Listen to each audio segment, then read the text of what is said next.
Turning bad light into great outdoor portraits is our topic today on this special Luminar Coffee Break. Let's see what we can accomplish in 15 minutes or less, starting now.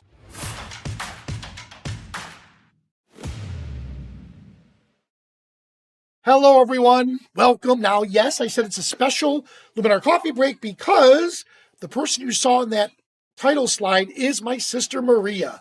So she's here today as a guest watching, which we'll talk with her and the Ask Me Anything segment after this. But what was neat, while she came down for a visit from the freezing cold New York, we're here in Florida.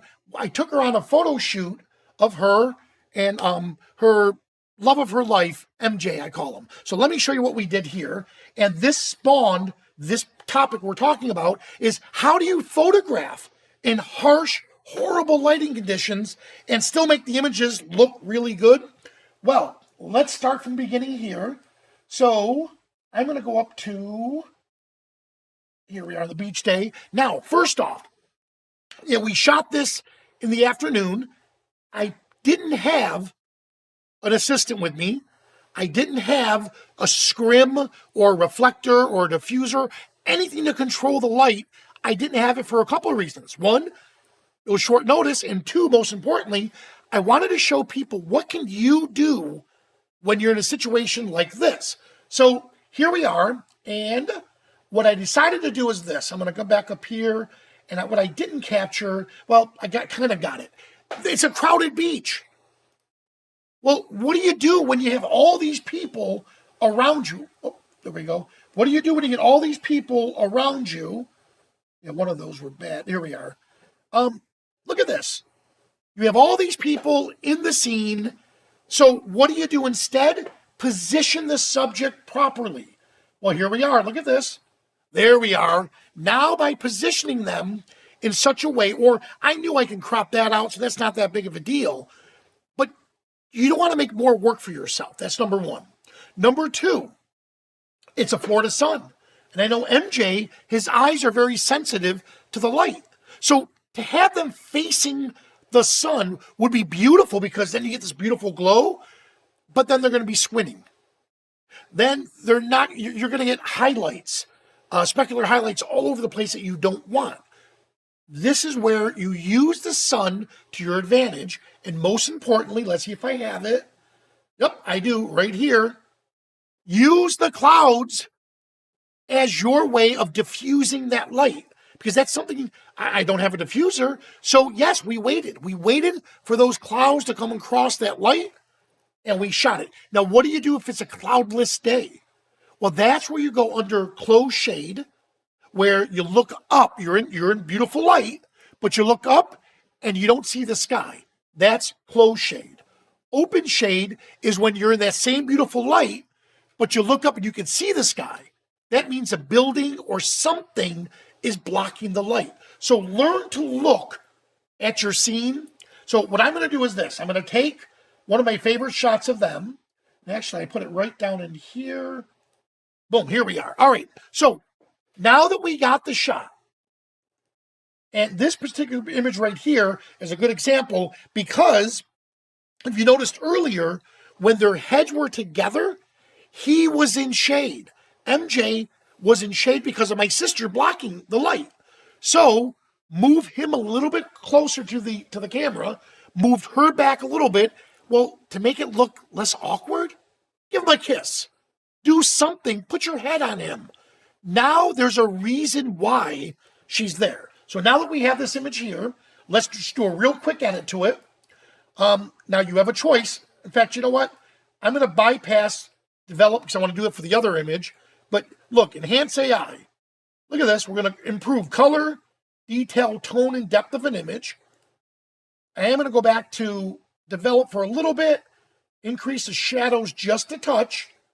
Now we're going to use, I want to get rid of this shine on his forehead, but MJ is a man's man. I don't want to take his skin and make him look really soft. Instead, all I want to do, look at this. Oh, look at that shine removal. We got that out of the way. And one more. I want to bring light back to the face. There it is. So what did I just reproduce? Well, as a photographer, I need a reflector. Well, there it is. Face AI acted like that reflector. It shot light back into his face digitally. I need a diffuser. Well, that's where skin AI, the shine removal, acted as if I put a diffuser in between him and the sun. So now we took the philosophy or the concepts in photography and applied it in Luminar Neo. It works the opposite too. So the next time you do this shoot, you could say, hey, you know what? Maybe I should get that diffuser Vanelli was talking about. Maybe I need a reflector to bounce light into the subject. See how that's a teaching tool. Now, I love everything what it's doing here, but I want to draw attention to the couple. So I need to darken the edges and bring light to him. Well, that's where our favorite vignette tool comes in. Now I'm going to choose the subject, apply a little bit of vignette, I'll refix it. Now watch this, inner light, let's brighten just that area. Now, let's see if it makes a difference. Before, watch this, after. Now, there are other things I can do here, which I did earlier. Yeah, I want to enhance the colors. In fact, you know what? For outdoor stuff like this, let's do this. Let's go to the magical tool. So, mystical, I mean. So under mystical, watch this. Look how I'm getting that nice dreamy glow. And I can even colorize it and say, you know what? Dial back some of that saturation, but let's see what would happen. Ooh, look at that. If I add more like a golden tone. Let's see if it makes a difference. Look, just that little simple thing. Now, again, MJ is a man's man. So let's go to brush. And I'm going to remove just a little bit. Notice I just brought the strength down. Let's remove that effect on his face. I want it everywhere else, but not on his face. Look at that, just ever so slightly. And there we have it. So we went from this, which is a great picture of a couple, to something they can frame. Now, this was one of my sister's requests.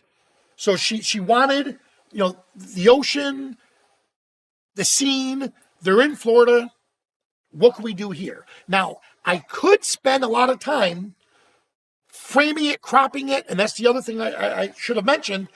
When you're shooting portraits like this outdoors, put your camera in burst mode, because you never know how the wind is going to affect the hair, the dress. They're micro expressions towards each other. So I did put it in burst mode, and I framed them up. Am I worried about these people in the background? Nope. So I have a choice here. I like where that is, but I want to get rid of those people. I could either use a simple erase tool, or better yet, let's just crop the daylights out of them. Boom, there we are. I like the reflection in the water. There we are. Now I have it set. All right. Now I'm ready to start editing. Here's the key. Let's start with develop raw. Do you remember last week we talked about orders of operation? I'm going to show you something pretty neat that you're going to realize, oh, now I get why we have to do it in a set order. So here we are with develop raw. I'm just going to use the auto tool just for now. Just let it help me organize it. And sure enough, did a great job with the contrast. Now, if I come to profile, look at this. I can set my camera profile to black and white. Well, that's great, but now I don't have additional controls. So I'm going to go back to my normal. Why not use the black and white converter? Watch what's going to happen. Now I have control over all the colors. So I'm going to bring the tone up, or the red tones a little bit more. I know there's yellow in the skin tones, and the rest of it is fine. But look at the difference. All right. Now, here's an issue. Cloudless sky. Ready? We talked about orders of operation. Let's change that sky. And I don't want anything crazy. Let's do something like this. Now watch what's going to happen.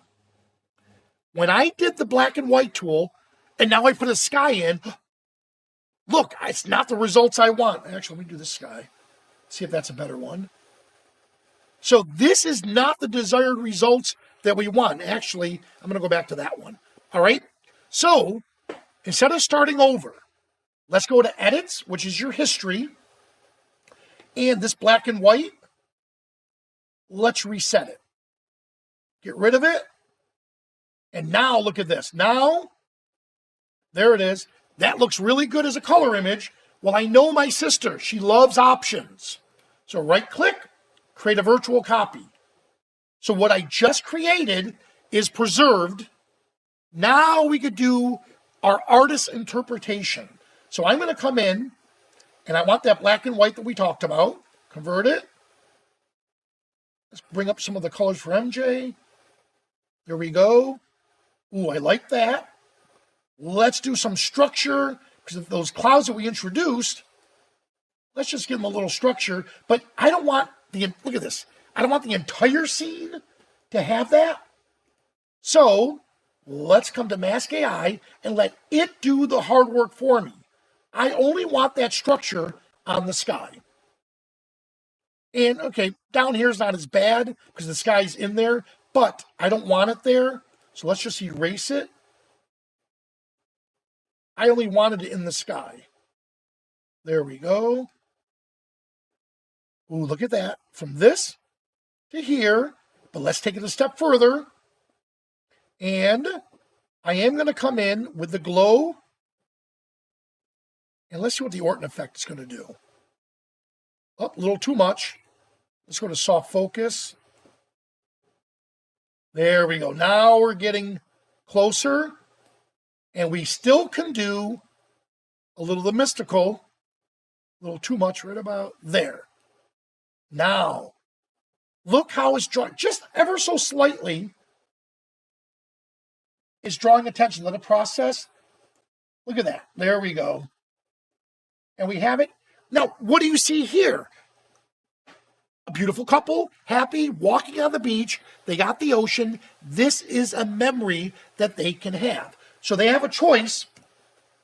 You can either go black and white, or you can go color.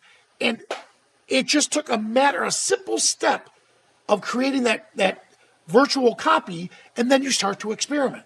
Now, if you like this is, I love how all this is. Right click, adjustment, copy the adjustments.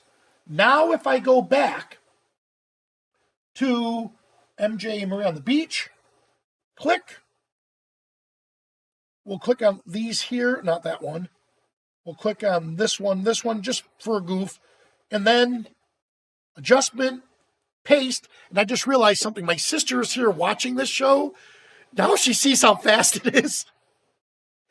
I know she's going to say to me, why is it taking so long to edit those photos? I want them now. Let's go. But look what we just did.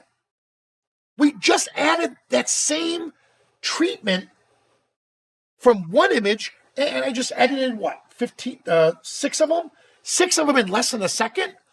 That's the power of this. Now, most importantly, let's deselect all of these. And let's see, where was my recent edit? Recent edits. Oh, there she is, up there. Let's take this one. There was a recent edit. Ready? Well, how do I deliver it to her? Here we go. Export. Publish the spaces. There's their adventure day. I click on this. And now my sister's images are going to be uploaded to spaces. And now I can just give her this link. There they are. So there's some of the images we already did. I copy that link, send it to her in a text, and then she's very happy. So again, we went from harsh light during a really not a beautiful day, but not the best time of day. So there was quantity of light, but not quality of light. So we used the clouds to help give us that diffusion. Now we increased the quality of the light. So we had quantity, we had too much of it. Now that diffusion gave us the quality we needed.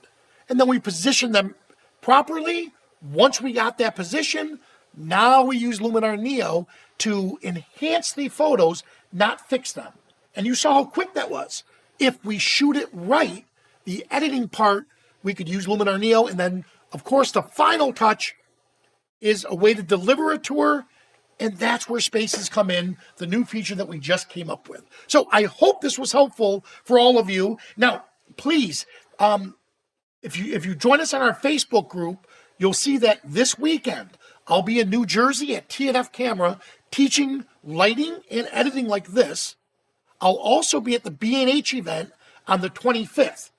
So on the 25th, I'll be in New York City, and I'll be teaching a photo walk through the Midtown. Through Midtown and the Boatyard, I'll be doing a photo walk, capture those images, then we go back into B&H studio, and I'm going to edit them live, and I'll use other people's images while we're there. So that's all happening next week.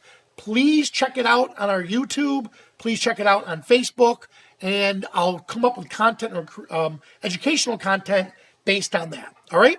Now, if you're here, please stick around for the Ask Me Anything segment. For everyone else, thanks so much for watching us on this special episode. Benelli, I'll see you at the next call. is this in the practical edits section?